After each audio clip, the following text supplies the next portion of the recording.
একটা মেয়ে ছিল যারা আমি মন থেকে চাইতাম, মন থেকে ভালোবাসতাম, যার সাথে কথা বললে আমার দিন আর রাত্রে রাত মনে হইতো না। মাঝে মাঝে কথার ভিতরে আমি আরেকটা কথা জিজ্ঞাসা করতাম যে দেখো, আমি হলাম মধ্যবিত্ত, আমি এতটাও বড় লোক না, তুমি কি আমার সাথে থাকতে পারবে?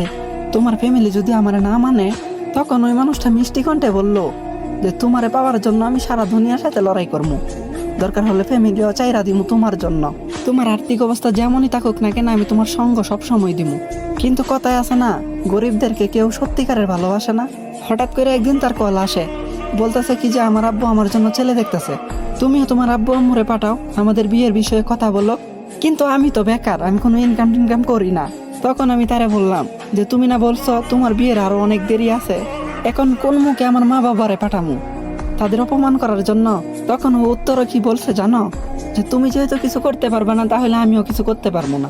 তার সামনে আমি অনেক কান্না করতেছি, তারা মিনতি করে বলতেছি প্লিজ তুমি আমার চাইরা যাও না, আমি বাঁচতে পারবো না। কথায় কথায় যে মেয়েটা আমার জন্য জান দিতে রাজি ছিল, আজকে ওই মেয়েটা আমার কান্না দেখা একটু আফসোস পর্যন্ত করে না, একটু কষ্ট তার হয় না। ওই কি চাপে পড়ে করছে নাকি বেইমানি করছে ওইটা তো আমি জানি না, কিন্তু ওই মানুষের উদ্দেশ্যে আমি একটা কথা বলতে চাই। এই সময়ে পরিস্থিতি খারাপ, এই কারণে কোনো জবাব নেই আমার কাছে যে তুমি আমার সাথে এসব কেন করছো।